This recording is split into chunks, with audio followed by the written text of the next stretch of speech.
This is Ford's Sync3 system, so it is available in the XLT trim level. You cannot get it in the XL, but I absolutely recommend taking a look at the XLT instead because we've got a screen that can support Android Auto and Apple CarPlay. But one of the big reasons why you want to consider the XLT instead is because when you shift the vehicle into reverse, as you can see, we've got a much larger screen. When it comes down to the regular Sync system, it's literally less than half the size of this one. So I honestly, at the end of the day, I recommend looking at this larger screen because it makes backing up really easy inside of this thing. Now, as you can see, if you can just make it out, we do have a reverse sensing system. If we had the forward sensing system as an option, it would show up just along the top of the vehicle as well. So again, really straightforward and really useful, especially when it comes down to these types of vehicles. Back into park. Now, this is a screen we're typically going to be met with when the vehicle's first turned on. If we had factory navigation built in, it would show up in between phone and apps. So as you can see, this specific one doesn't have factory navigation. Now, having said that, it does have the ability to support Android Auto and Apple CarPlay. So we can run off of the Waze app, we can use Google Maps, Apple Maps, etc. directly through the center screen.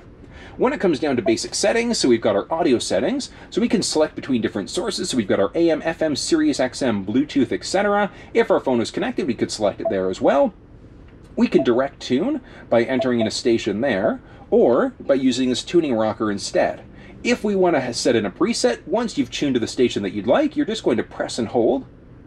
And as you can see, it's locked that preset into place for us. When it comes down to our phone, adding a phone into this thing is a very straightforward process as well. So if we take a look, all we're just going to do is hit add phone. Search for your vehicle on your device and select it once it is found. Okay, and pulling up cell phone. So in a second, we should have, there we go. So as you can see, Ford Transit Connect has shown up. So we're just going to hit Transit Connect.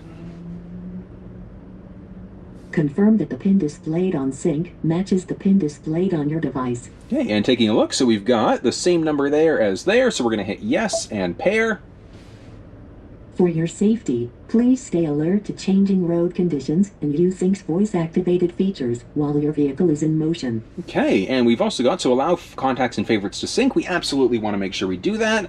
Auto download contacts, it just makes sense. So when our phone's connected, if the vehicle senses a new contact, it'll automatically download it. You want to do that so that we can use that voice-activated dialing feature. And as you can see, we've got my recent call list, my contacts, my phone, keypad, etc. We can look through my previous text messages. So again, really useful to have this larger Sync3 screen because it gives you a lot more options. Looking at apps now, so Apple devices must be plugged in order to work with mobile apps, so we do physically need to be connected in order for Apple CarPlay to work. Android Auto will work wirelessly over Bluetooth. In order to be able to remove a phone, all we're going to do is hit the phone there. We can now look at different devices, set ringtones, etc. But if we go to devices, we can add in multiple phones, or we can look at my connected one. We can either disconnect or we can completely remove it. And as you can see there, the phone is now completely disconnected from the vehicle. So very straightforward process. As we get into our basic settings, so we've got a number of different options that are available here. So we've got our sound settings. So sound is going to be for our treble, mid-range, bass, etc. We've got our clock settings. So clock, we can change between our military time or standard 12-hour time, AM, PM. We can either increase or decrease hours, or we can increase or decrease the minutes. So very straightforward. Reset the clock to a default as well.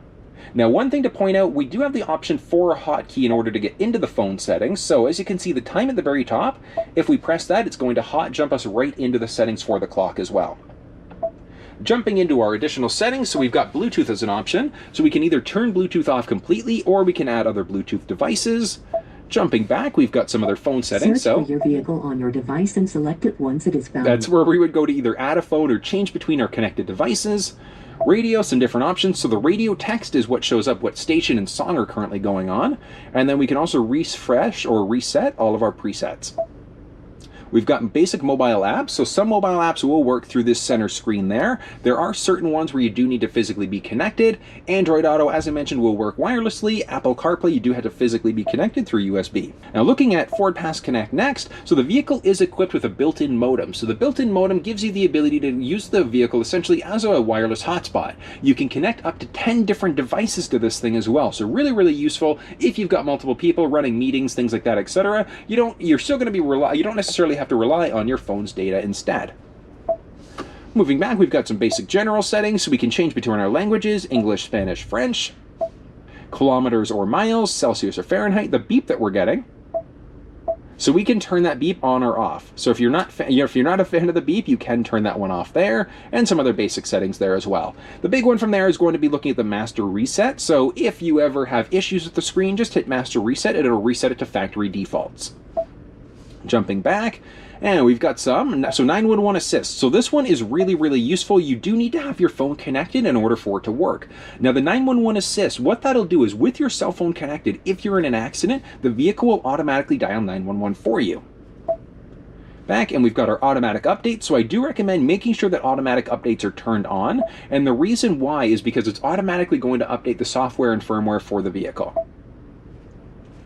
Basic vehicle settings, so we've got some camera settings, onboard serial number. Basic display settings, so we can either turn the display off, we can go to a calming screen, we can change the background or change the mode. So let's go to mode for a second. So auto, it's going to turn between the daytime or the nighttime mode depending on how bright it is outside. So as you can see, we've now got the nighttime mode there, but it's very, very dark in comparison. So again, really a matter of preference depending on the screen that you like, the styling that you like. You can keep it in this daytime mode all the time, you can keep it in the nighttime mode, really a matter of what you like the look of. Auto dimming the screen there as well, just depending on how bright or dark it is outside. Jumping back, we've also got our voice control now. So voice control, we've got a few different options. So we've got our advanced mode. I want you to listen to something for a second. Please say a command.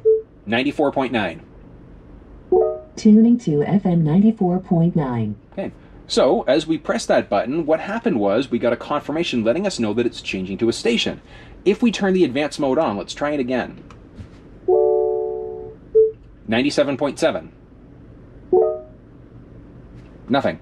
We didn't get anything at all, but if we jump into our audios, you can see it did change the station for us. So the advanced mode means that we're not going to get as many warnings and messages as we go.